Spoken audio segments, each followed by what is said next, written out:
Joe, welcome back to the program. Yeah, it looks like I may have to go to Michigan.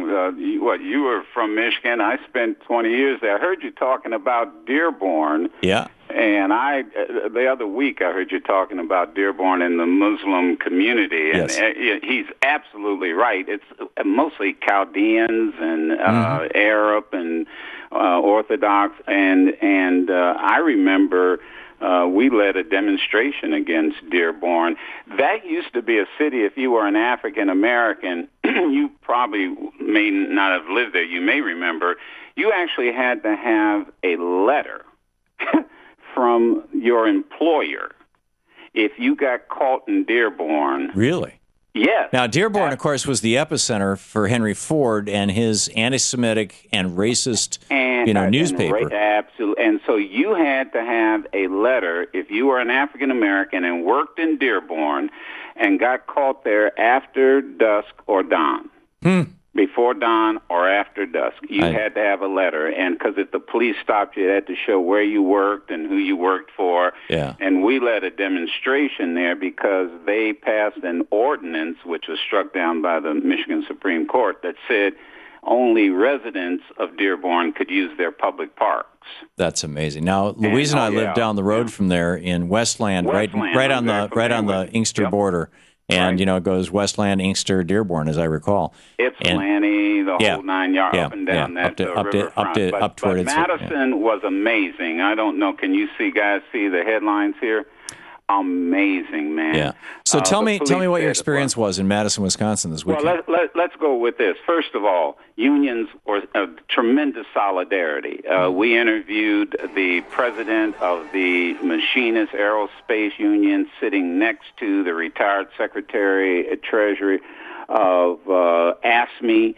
You had Teamsters that were there. You named the union. UAW was there, the firefighters.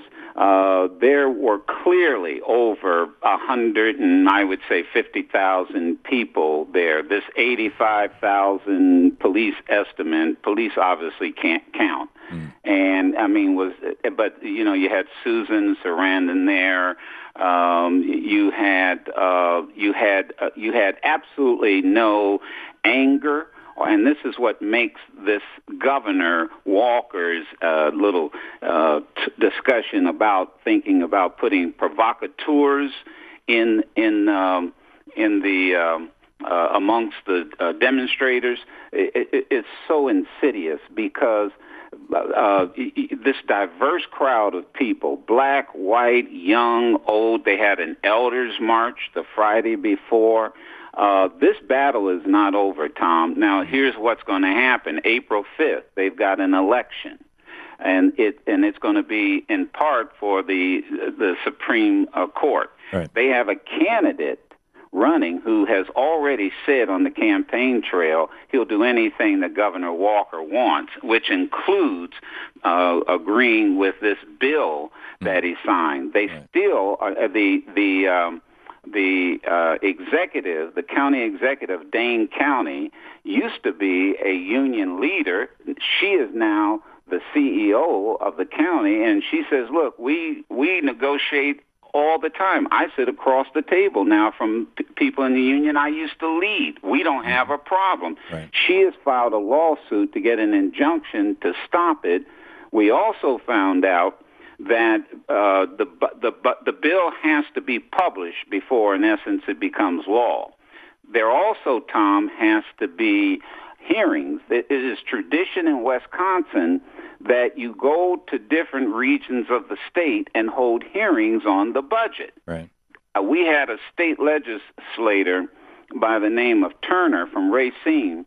He's already written the Senate Majority Leader saying, bring the hearing to Racine. He says hadn't heard from him, and he doubts that they will do that this year because they know they're going to get an earful. Oh yeah, they know they're going to get an earful. And this election on April 5th is going to be a big deal, a major big deal. Oh, big deal. And finally, 8 Republican senators are up there looking to recall. Of course, the Republicans are looking to recall 8 Democrats, I believe, and it's about who gets control of the Senate. If the Democrats get control of the Senate, then all this gets rescinded, and they've already raised $2 million to recall the governor, wow. And they've got over 15% of the signatures that they need to get him recalled. Of course, they have to wait a year. They can't do that until January.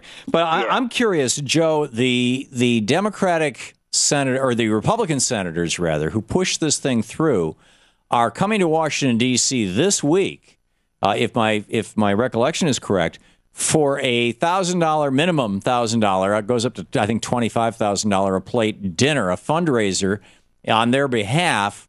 And I'm wondering, A, if people in Wisconsin know much about this or if it's going to be covered, and B, if the progressive and activist community in Washington, D.C. is going to be showing up for that, and maybe even if a few people are going to be able to, cough up $1,000, get tickets, get on the inside, and either do a James O'Keefe and videotape it secretly, or a Medea Benjamin and unfurl a banner or something. Any thoughts on any of that? Well, let me tell you. As a fellow resident of D.C. here, you and I live just a few blocks apart. And here's what I'll tell you. I'll say this on your show right now. I'll donate money to get someone a ticket in there. I've already made the same offer. Okay. I'm not going to. Good. So good. between the two of us, maybe we could get 2 people in there. Yeah, maybe we can get some folk. I would certainly be more than willing to do that. I would hope that if people are listening to the show, and I'll certainly mention it tomorrow. I had read that this event was taking place,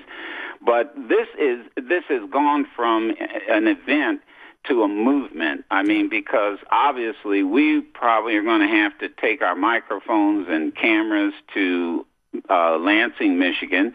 They're now talking about going down to Tennessee because they've passed draconian bills down there, and I mean, this is where Dr. King.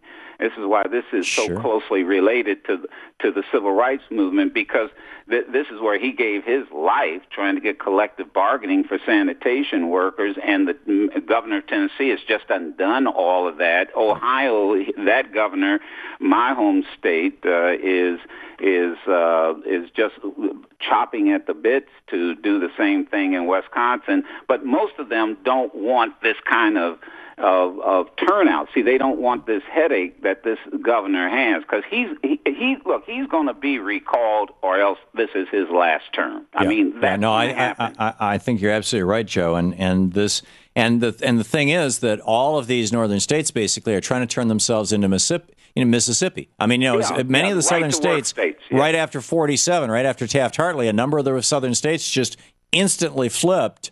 And it's been that way for, several decades. And now these northern states, they're going, okay, we're going to make you just like Mississippi. And somehow these people in the north, these Republicans are going, if we get to be just like Mississippi, that'll be wonderful. We'll have jobs.